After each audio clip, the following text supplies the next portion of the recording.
Hey, I'm Joe, and in this video we're going to discuss staying administratively organized as a traveling festival artist. What's my booth number? Where is check-in? Did I even reserve a room? I think I missed my application deadline. If any of this has happened to you or someone you love, then stick around. This video may be for you.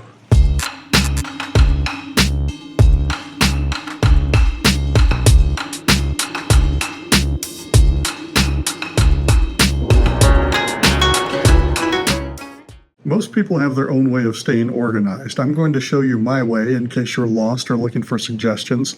These are the 7 topics I'm going to cover. Creating a strong cloud foundation. Everything in the cloud, so you always have it when and where you need it. Tracking all of your expenses easily. You'll be ready faster at tax time without spending a month scouring through emails and Amazon orders to get everything together. The summary sheet. This is how you roll into town prepared. This is what I call protective custody. What happens to my most important printed materials on the day before I leave for an event? Application deadlines. Never miss another one. Everything we're talking about has to be fast and easy, or you just won't do it. So let's make it easy. Quick notes. How to write anything down immediately without a pen, not lose it, and get reminded about the fact that you wrote it down. The easiest way to stay organized is to have the right tools to do the job and to have them everywhere you are. Information is only useful if you can get to it. This is why I suggest putting everything in the cloud. 2 popular service providers are Google and Microsoft. Each can be used for free, and the reason I suggest these 2 is because they each come with a form of Word and Excel built right in. For continuity's sake, in this video I'm only going to show Google, but despite having been a longtime Google user myself, I have transitioned to using Microsoft in every one of these areas except one, and I'll tell you why I retain that single Google product when we get to the application deadline section. Tip number 1, build a foundation in the clouds. Start your setup on the web at drive.google.com. Mine is set up with a folder named after my business, Joe Hiltebeitel Photography, and although I have many folders inside, let's take a closer look at the Events folder. Inside Events, I have a subfolder for each year, and inside each year is a subfolder for each event I participate in.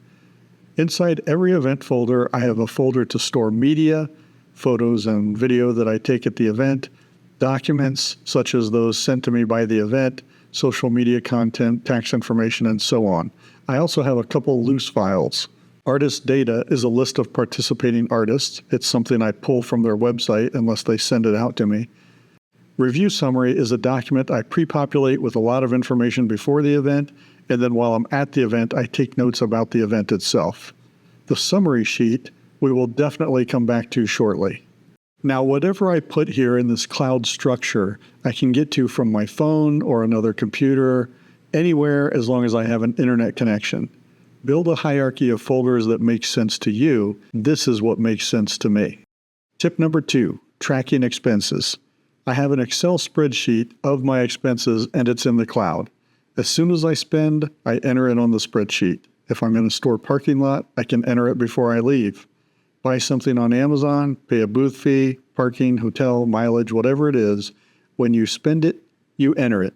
Mine is set up this way, and I'll provide a link to the sheet in the video description. The way my sheet works is that everything is being totaled throughout the year as I enter it. So it's automatically broken down by category, and all I have to do is send it to my tax person. I don't have to try to remember what I paid for something or where I got it or when I bought it. It's all right here. For an added bonus, the sheet has a tab for each show, and you can enter specific show expenses here. It calculates your fuel spending automatically and has a rough estimate for food using guidelines from actual workplaces. Some of you omit food expenses in real life, and you can do that here as well.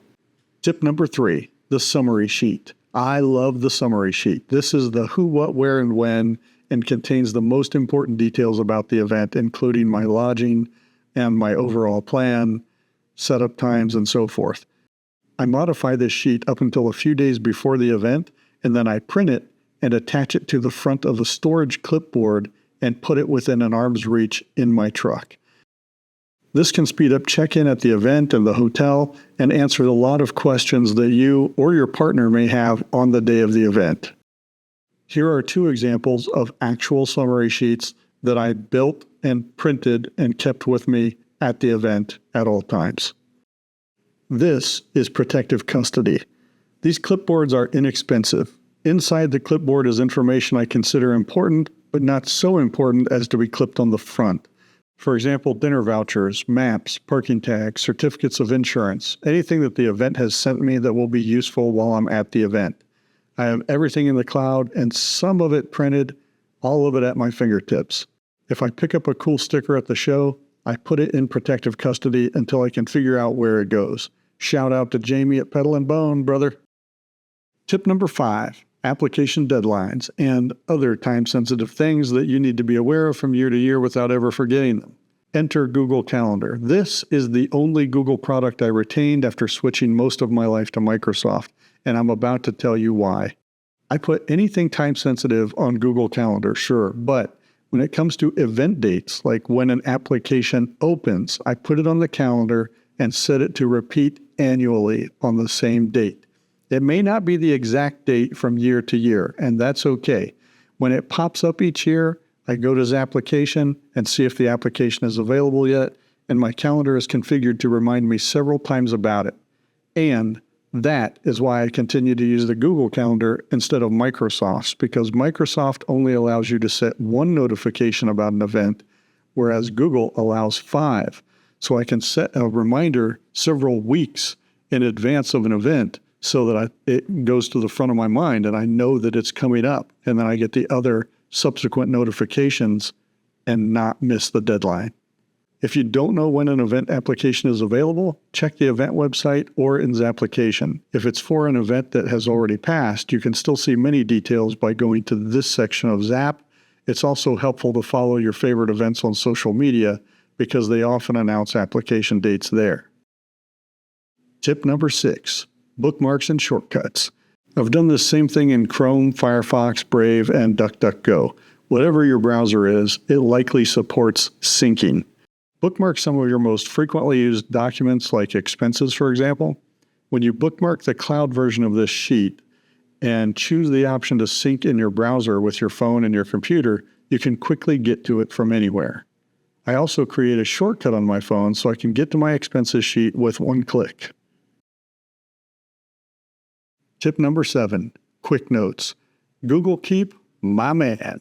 You know, when you're at an event and someone suggests a show to you, but you know you'll forget about it, go to keep.google.com if you're on a computer, or download the app to your phone, and you can quickly create a note, add details, including pictures, and set a reminder for yourself so you look at the note later. And whatever you enter in the app shows up on the computer automatically.